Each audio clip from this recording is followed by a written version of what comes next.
ಒಬ್ಬ super star ಕೋಟ್ಯಾಂತರ ಅಭಿಮಾನಿಗಳ ಪ್ರೀತಿನ ಗೆದ್ದ ವ್ಯಕ್ತಿ ಈಗ ರಾಜಕೀಯದ ಹೊಸ ಪಯಣಕ್ಕೆ ಹೊರಟಿದ್ದಾರೆ. ಆದ್ರೆ ಅದಕ್ಕೂ ಮುಂಚೆ ತಮ್ಮ ಸಿನಿ ಜೀವನಕ್ಕೆ ಕೊನೆಯ ವಿದಾಯ ಹೇಳುವ ಸಿನಿಮಾ ಇದೇ ಜನನಾಯಕನ್. ಈ ಸಿನಿಮಾ ಕೇವಲ ಒಂದು ಕಮರ್ಷಿಯಲ್ ಎಂಟರ್ಟೈನರ್ ಅಲ್ಲ, ಹಲವಾರು ಅಭಿಮಾನಿಗಳಿಗೆ ಇದು ಒಂದು ಭಾವನೆ. ವಿಜಯ್ ಅವರು ತೆರೆ ಮೇಲೆ ಕೊನೆಯ ಬಾರಿ ಕಾಣಿಸಿಕೊಳ್ಳುವ ಸಿನಿಮಾ ಎಂಬ ಕಾರಣಕ್ಕೆ ಪ್ರತಿಯೊಂದು ಸೀನ್ಗೂ ಬೇರೆ ತೂಕನೇ ಬಂದಿದೆ. ಹಾಗಾದ್ರೆ ಸಿನಿಮಾ ಹೇಗಿದೆ, ಕತೆ ಏನು, ಕೊನೆಯ ಸಿನಿಮಾ ಅಂತ ಅನ್ನುವ ಒಂದು ಮಟ್ಟಕ್ಕೆ ನ್ಯಾಯ ಕೊಟ್ಟಿದೆಯಾ, ಇವೆಲ್ಲವೂ ಈ ವಿಡಿಯೋದಲ್ಲಿ ನೋಡೋಣ. ನಮಸ್ಕಾರ ಗುರು, ವೆಲ್ಕಮ್ ಟು ಗೊತ್ತಾ ಗುರು ಚಾನಲ್. ಇಂದು ನಾವು ಮಾತಾಡ್ತಿರೋದು ಸೌತ್ ಇಂಡಿಯಾದ ಬಹು ನಿರೀಕ್ಷಿತ ಸಿನಿಮಾಗಳಲ್ಲೊಂದಾದ ಜನನಾಯಕನ್ ಬಗ್ಗೆ. ಇದು ವಿಜಯ್ ಅವರ ಕೊನೆಯ ಸಿನಿಮಾ ಎನ್ನುವ ಕಾರಣಕ್ಕೆ ಈಗಾಗಲೇ ಭಾರಿ ಹೈಪ್ ಸೃಷ್ಟಿಯಾಗಿದೆ.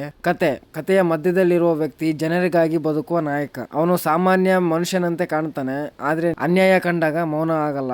ಒಂದು ಊರು, ಒಂದು ರಾಜ್ಯ, ಅಲ್ಲಿನ ಜನ ಎದುರಿಸುತ್ತಿರುವ ಸಮಸ್ಯೆಗಳು, ಭ್ರಷ್ಟ ವ್ಯವಸ್ಥೆ, ಅಧಿಕಾರದ ದುರುಪಯೋಗ, ಇದೇ ಎಲ್ಲವೂ ಕಥೆಯ ಮುಖ್ಯ ಭಾಗ. ನಾಯಕನು ಅಧಿಕಾರಕ್ಕಾಗಿ ಹೋರಾಡಲ್ಲ, ಜನರಿಗಾಗಿ ಹೋರಾಡ್ತಾನೆ. ಒಂದು ಹಂತದಲ್ಲಿ ಅವನ ಹೋರಾಟ ವೈಯಕ್ತಿಕವಾಗ್ತಾ ಹೋಗುತ್ತೆ, ನಂತರ ಅದು ಸಾವಿರಾರು ಜನರ ಹೋರಾಟ ಆಗುತ್ತೆ. ಅಲ್ಲಿಂದ ಸಿನಿಮಾದ ದೊಡ್ಡ ಎಮೋಷನಲ್ ಮತ್ತು ಮಾಸ್ ಜರ್ನಿಗೆ ಕರ್ಕೊಂಡು ಹೋಗುತ್ತೆ. ವಿಜಯ್ ಅವ್ರ ಬಗ್ಗೆ, ವಿಜಯ್ ಅವರನ್ನ ನೋಡಿದಾಗ ಇದು ಅವರ ಕೊನೆಯ ಸಿನಿಮಾ ಅನ್ನೋ ಭಾವನೆ ಆಗಾಗ ಬರುತ್ತೆ. ಕೆಲವು ಡೈಲಾಗ್ಗಳು, ಕೆಲವು ಸನ್ನಿವೇಶಗಳು ಅಭಿಮಾನಿಗಳಿಗೆ ನೇರವಾಗಿ ಮಾತನಾಡುವಂತೆ ಅನಿಸುತ್ತೆ. ನಾಯಕನು ಜನರ ನಡುವೆ ನಡೆಯುವ ದೃಶ್ಯ, ಜನರೊಂದಿಗೆ ಕೈಕುಲುಕುವ ಕ್ಷಣಗಳು, ಜನರ ಸಮಸ್ಯೆ ಕೇಳುವ ಸೀನ್ಗಳು ಇವೆಲ್ಲವೂ ಅವರ ರಾಜಕೀಯ ಪಯಣವನ್ನ ನೆನಪು ಮಾಡಿಕೊಡ್ತವೆ. ಫಸ್ಟ್ ಹಾಫ್ ಬಗ್ಗೆ ಮಾತಾಡೋದಾದ್ರೆ ಮೊದಲ ಅರ್ಧ ತುಂಬಾ ಎಂಗೇಜಿಂಗ್ ಆಗಿದೆ. Hero entry, back ground music, fight, comedy ಎಲ್ಲವೂ ಬ್ಯಾಲೆನ್ಸ್ ಆಗಿ ಬರ್ತವೆ. ಕತೆ ನಿಧಾನವಾಗಿ ದೊಡ್ಡ ಸಮಸ್ಯೆ ಕಡೆ ಕರೆದೊಯ್ಯುತ್ತೆ. ಸೆಕೆಂಡ್ ಹಾಫ್, ಎರಡನೇ ಭಾಗದಲ್ಲಿ ಸಿನಿಮಾ ಇನ್ನಷ್ಟು ಎಮೋಷನಲ್ ಆಗುತ್ತೆ. ಮಾಸ್ ಸೀನ್ಗಳ ಜೊತೆ ಭಾವನಾತ್ಮಕ ಕ್ಷಣಗಳು ಚೆನ್ನಾಗಿ ಕೆಲಸ ಮಾಡ್ತವೆ. ಕ್ಲೈಮ್ಯಾಕ್ಸ್ ಅಭಿಮಾನಿಗಳಿಗೆ ವಿಶೇಷ ಅನುಭವ ಕೊಡೋದಂತೂ ಗ್ಯಾರಂಟಿ ಅನ್ಕೊಳ್ಳಿ. ಪ್ಲಸ್ ಪಾಯಿಂಟ್ ಬಗ್ಗೆ ಮಾತಾಡೋಣ. ವಿಜಯ್ ಅವರ ಸ್ಕ್ರೀನ್ ಪ್ರೆಸೆನ್ಸ್, ಹಿನ್ನೆಲೆ ಸಂಗೀತ, ಸಿನಿಮಾಟೋಗ್ರಫಿ, ಮಾಸ್ ಮತ್ತು ಎಮೋಷನಲ್ ಮಿಶ್ರಣ ಅಭಿಮಾನಿಗಳಿಗೆ ಹಲವಾರು ರೆಫರೆನ್ಸ್ ಕ್ಷಣಗಳು ಇವೆಲ್ಲವೂ ಕೂಡ ಸಿನಿಮಾಗೆ ಒಂದು ದೊಡ್ಡ ಪ್ಲಸ್ ಪಾಯಿಂಟ್. ಮೈನಸ್ ಪಾಯಿಂಟ್ಸ್ ಬಗ್ಗೆ ಮಾತಾಡೋದಾದ್ರೆ ಕೆಲವು ಕಡೆ ಕತೆ ಊಹಿಸಬಹುದಾದ ರೀತಿಯಲ್ಲಿ ಸಾಗುತ್ತೆ. ಕೆಲವು ಪಾತ್ರಗಳಿಗೆ ಇನ್ನಷ್ಟು ಸಮಯ ಸಿಕ್ಕಿದ್ರೆ ಇನ್ನೂ ಚೆನ್ನಾಗಿರ್ತಿತ್ತು.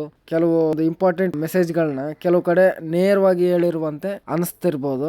ಲಾಸ್ಟ್ ಫಿಲ್ಮ್ ಎಮೋಷನ್, ಒಂದು ವಿಷಯ ಮಾತ್ರ ಖಂಡಿತ, ಇದು ಕೇವಲ ಸಿನಿಮಾ ಅಲ್ಲ, ವಿಜಯ್ ಅವರ ವರ್ಷಗಳ ಕಾಲ ಪ್ರೀತಿಸಿದ ಅಭಿಮಾನಿಗಳ ಇದೊಂದು ನೆನಪು. ಅವರು ನಡೆದು ಬಂದ ದಾರಿ, ಅಭಿಮಾನಿಗಳ ಪ್ರೀತಿ, ಅವರ ಸಿನಿ ಜೀವನದ ಅನೇಕ ಕ್ಷಣಗಳು ಈ ಸಿನಿಮಾದಲ್ಲಿ ಪ್ರತಿಧ್ವನಿಸುವಂತೆ ಕಾಣಿಸ್ತವೆ. ಇದಾದ ನಂತರ ಅವರ ರಾಜಕೀಯದಲ್ಲಿ ಹೊಸ ಅಧ್ಯಾಯ ಆರಂಭಿಸಲಿದ್ದಾರೆ ಎಂಬ ಕಾರಣಕ್ಕೆ ಈ ಸಿನಿಮಾ ಇನ್ನಷ್ಟು ವಿಶೇಷ ಆಗುತ್ತೆ. ಫೈನಲ್ ವರ್ಡಿಕ್ಟ್, ನೀವು ವಿಜಯ್ ಅವರ ಅಭಿಮಾನಿಯಾಗಿದ್ರೆ ಈ ಸಿನಿಮಾವನ್ನ ಖಂಡಿತ ನೋಡಬಹುದು.